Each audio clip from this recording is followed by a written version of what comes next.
Del Evangelio según San Marcos. Entonces llamó a los 12 y los envió de dos en dos, dándoles poder sobre los espíritus impuros. Y les ordenó que no llevaran para el camino más que un bastón, ni pan, ni alforja, ni dinero.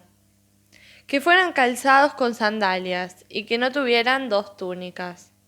Les dijo: permanezcan en la casa donde les den alojamiento hasta el momento de partir. Si no los reciben en un lugar y la gente no los escucha, al salir de allí, sacudan hasta el polvo de sus pies, en testimonio contra ellos. Entonces fueron a predicar, exhortando a la conversión. Expulsaron a muchos demonios y curaron a numerosos enfermos, ungiéndolos con óleo. Hola amigos y amigas, esta es la historia de Joaquín. Joaquín, un carpintero de un pueblo muy humilde. Joaquín, un gran trabajador, todos los días se levantaba muy temprano a trabajar y le gustaba ir al lago a ver el amanecer. Y uno de estos días que estaba camino al lago, se encuentra en el camino con un hombre tirado, un hombre que aún vivía, estaba malherido, estaba borracho, pero ahí estaba, dormido al borde del camino. Joaquín lo cargó sobre sus hombros y lo llevó a su casa, lo curó, le dio de comer. Cuando el hombre pudo hablar, dijo su nombre: yo soy Manuel. El otro dijo: yo soy Joaquín. Y Manuel le preguntó: Joaquín, ¿por qué haces esto por mí? Bueno, Joaquín le dijo: porque necesito un empleado. Los dos sonrieron. Y entonces Manuel se quedó a trabajar con Joaquín. Joaquín le enseñó el arte de carpintero, le enseñó el oficio de carpintero. Y entonces Manuel aprendió, de a poquito fue aprendiendo. Manuel no era muy guapo, no trabajaba mucho, no le gustaba mucho trabajar. Más de una vez se quedaba dormido, más de una vez se levantaba tarde, llegaba tarde al trabajo, pero algo fue aprendiendo. Al cabo de unos meses, Manuel pensó: bueno, ya estoy libre, ya estoy bien. Aquí Joaquín me dio el lugar para estar. Pensó una noche: voy a irme al bar a tomar algo. Y entonces se escapó por la ventana, dejó una velita encendida como señal de que alguien estaba, y tomó una copa, y tomó dos, y tres, y más, y se amaneció en el bar. A la mañana temprano, al amanecer, vio que había un movimiento en el pueblo. Él, como pudo, fue volviendo a su casa. Cuando fue llegando a su casa, ahí estaba el problema. Esa casa que habitaba Joaquín se había prendido fuego. Y él pensó: cierto, dejé la velita encendida, a causa de eso seguro que se prendió fuego. Y no supo más de Joaquín. La policía dijo que encontró unos huesos y así entonces Joaquín había sido sepultado. Joaquín, a unos 500 kilómetros de distancia, vivito y coleando, pensaba en Manuel. Su carpintería se llamaba la Carpintería El 7, pero Joaquín había puesto una nueva carpintería. Se llamaba ahora Carpintería El 8. Joaquín fue entonces un hombre que supo complicarse la vida para recuperar a alguien. Es que el único premio de poder recuperar a alguien es la alegría. La única satisfacción es el gozo de dar. La única satisfacción de aquel que da algo es el gozo de dar. En el libro de los Hechos de los Apóstoles, en el capítulo 3, cuando se habla de esta curación de un tullido que estaba en el templo, en la puerta del templo, Pedro le dice: no tengo ni oro ni plata, lo que tengo te lo doy. En el nombre de Jesucristo, el Nazareno, levántate y camina. El prodigio ocurrió porque Pedro y Juan eran conscientes de ser portadores de un poder divino, de una palabra capaz de poner en pie a aquel que yace en la tierra. La iglesia no es una ONG. Las ONG pueden hacer muchas cosas buenas, pueden solucionar algunos problemas, hacen bien, pero el problema de raíz quizá no siempre lo solucionan. Allí donde nadie hace nada, muchas veces la iglesia ejerce una labor de suplencia en ámbitos que a veces no le competen específicamente, pero la iglesia no puede ser identificada con instituciones humanitarias. La iglesia no puede solo poner un parche nuevo a un vestido viejo, cuando la tarea de la iglesia es crear una sociedad nueva, un hombre nuevo, un modelo humano completamente nuevo. Para esto Jesús llama a los discípulos y luego los envía. ¿Para qué? Para que ellos evangelicen y de esa manera hagan la propuesta del hombre nuevo. Los llamó a los 12 y luego los envió. Podemos comparar esto con lo que sucede en el corazón, con estos dos movimientos del corazón. Diástole, que es el movimiento de relajación, donde entra la sangre, y sístole, que por contracción del corazón expulsa la sangre. Los discípulos son llamados, son convocados y luego también son enviados como la sangre en el cuerpo. También nosotros somos llamados a hacer una experiencia de encuentro con Jesús. Y eso es lo fundamental en toda vocación. Por ejemplo, pensemos en un catequista.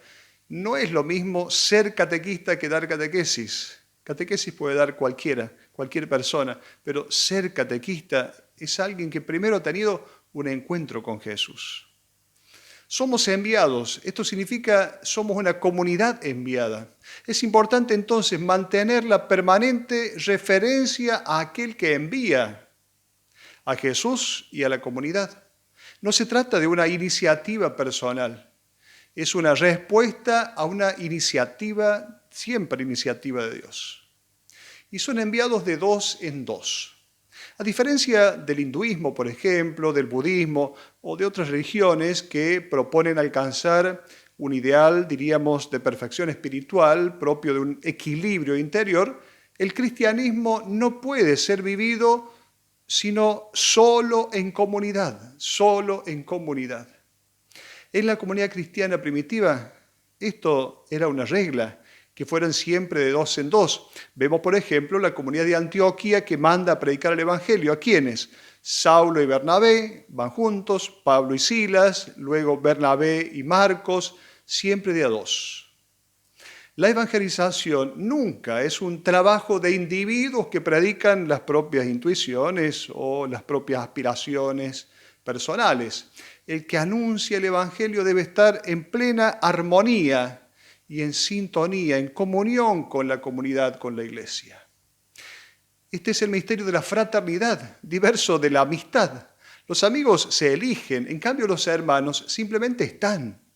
Compartimos la misma fe, estamos en lo mismo. Y esta fraternidad se construye desde la diversidad. El desafío será siempre vivir la unidad en la diversidad. Así como en una orquesta, cada uno suena su propio instrumento diverso, sin embargo todos tienen la misma partitura. Esta partitura que es el punto de referencia absoluto, ¿cuál es esta partitura? Será siempre el Evangelio. Se atribuye a un santo, San Juan Bergmans, una frase: la vida comunitaria es mi máxima penitencia. Ciertamente, la fraternidad es un desafío. La vida comunitaria es un desafío. Sin embargo, es un desafío que tendremos que afrontar. Jesús ha dicho: Padre, que todos sean uno para que el mundo crea. Es el deseo de Jesús en el Evangelio de Juan, capítulo 17, porque en la unidad se juega la eficacia de la nueva evangelización. Luego dice el Evangelio que Jesús les da poder sobre los espíritus impuros. No se trata de un poder al modo de un poder para mandar, al modo como nosotros lo relacionamos con la autoridad. Se trata de un poder sobre estas fuerzas negativas que deshumanizan. Estos son los espíritus impuros. El egoísmo, la búsqueda del propio placer, del propio interés, la venganza, la amenaza de la vida desde su concepción hasta su ocaso natural, la falta de cultura del trabajo, son fuerzas negativas que deshumanizan. La palabra de Jesús vence estos espíritus que deshumanizan, que pretenden empujarnos solo hacia lo que es placentero. Luego dice el texto que les ordenó que no llevaran para el camino más que un bastón. El bastón era el arma de los pobres, por eso en el Evangelio de Mateo Jesús prohíbe que se lleve bastón. Los discípulos de Cristo son siempre constructores de paz. Sin embargo, podemos entender el bastón en otro sentido. Moisés y Aarón, en pareja, han luchado contra las fuerzas opresoras del faraón. Han llevado a cabo esta obra de liberación del pueblo hebreo, sirviéndose de ¿qué? De un bastón, signo del poder de Dios. Un solo bastón significa confiar en un solo poder. El que les ha sido entregado por Jesús. ¿Cuál es el poder? El poder de la palabra de Dios, no otro poder. No deben llevar ni pan, ni alforja, ni dinero, porque la eficacia de la misión no depende de la cantidad de medios materiales que se tenga a la disposición. Es necesario siempre caminar hacia una evangelización en libertad. Y no está ni siquiera permitida la mochila para los discípulos. ¿Qué quiere decir esto? Que el pan que se pide al Padre es el pan de hoy. Danos hoy nuestro pan de cada día. Y si recibe más y sobra, inmediatamente debe ser ofrecido al que lo necesita. Porque si bien es necesario tener, pero no es necesario retener. Por lo tanto, aquí hay una verdadera invitación al espíritu de desprendimiento, que no solo se refiere a los bienes materiales, sino también a ciertas ideas que a veces nosotros tenemos, ideas preconcebidas, ideas retrógradas, a las que muchas veces estamos aferrados, que realmente son unas cargas pesadas. Estas ideas que pueden ser ciertos hábitos, costumbres, prácticas devocionales, costumbres religiosas, también de eso deberemos muchas veces desprendernos. Pablo tiene claro este desprendimiento cuando dice, en cuanto a mí, en el libro de los Hechos de los Apóstoles, en el capítulo 20, en cuanto a mí no he deseado ni plata, ni oro, ni los bienes de nadie. Ustedes saben que con mis propias manos he atendido a mis necesidades y a la de mis compañeros. De todas las maneras posibles les he mostrado que así, trabajando duramente, se debe ayudar a los débiles y que es preciso recordar las palabras del Señor Jesús, la felicidad está más en dar que en recibir. Y si le preguntamos al libro de los Proverbios en el capítulo 30, el sabio dice, hay dos cosas que te pido, le dice él a Dios, no me las niegues antes que muera, aleja de mí la falsedad y la mentira. No me des ni pobreza ni riqueza, dame la ración necesaria. No sea que, al sentirme satisfecho, reniegue y diga, ¿quién es el Señor? O que siendo pobre me ponga a robar y atente contra el nombre de mi Dios. San Hilario de Poitiers se refiere a los favores recibidos de Constancio, el hijo de Constantino, y dice San Hilario, tenemos que luchar contra este perseguidor que es Constancio. Dice él, este no nos apuñala por la espalda, pero nos acaricia el vientre. No confisca nuestros bienes, dándonos así la vida, pero nos enriquece para la muerte. No nos mete en la cárcel, pero nos honra en los palacios en los cuales estamos esclavizados. No desgarra nuestras carnes, pero destroza nuestra alma con su oro. Por lo tanto, tiene claro San Hilario lo que puede significar, el peligro que puede significar el compromiso con los bienes materiales. Jesús les invita a que fueran calzados con sandalias y que no tuvieran dos túnicas. ¿Por qué que fueran calzados con sandalias? Porque el Evangelio de Marcos invita a las comunidades a reflexionar acerca de la libertad. El discípulo es libre. Los esclavos andaban descalzos, pero el discípulo de Jesús es un hombre libre, por lo tanto, debe estar calzado con sandalias. Y una sola túnica La vestimenta indica cómo nosotros aparecemos frente al mundo exterior. Una sola túnica. ¿Revestidos de qué? Revestidos de Cristo, no dos túnicas, es decir, no revestidos con dos pensamientos. Recordemos San Pablo a los Romanos en el capítulo 13, dice, revístanse del Señor Jesucristo y no se preocupen por satisfacer los deseos de la carne. Y cuando sean expulsados, ¿qué tiene que suceder? Sacudan hasta el polvo de los pies, le dice Jesús. Este era un gesto que todo israelita hacía cuando dejaba atrás la tierra de los paganos y entraba en la tierra santa. Jesús sugiere a los discípulos que hagan este gesto, no como signo de rechazo o de desprecio, sino como testimonio para ellos. Notemos aquí la diferencia de la traducción. No testimonio contra ellos, sino testimonio para ellos. Este requerimiento de Jesús es una expresión de respeto, es una invitación a no insistir más de lo debido, a no ser pesados, a fin de no producir el efecto contrario, es decir, fastidiar a la gente. Sabemos que muchas veces el fanatismo, la intolerancia son una muy mala propaganda de la fe. Entonces fueron a predicar exhortando a la conversión, expulsaron a los demonios, curaron enfermos, ungiéndolos con óleo.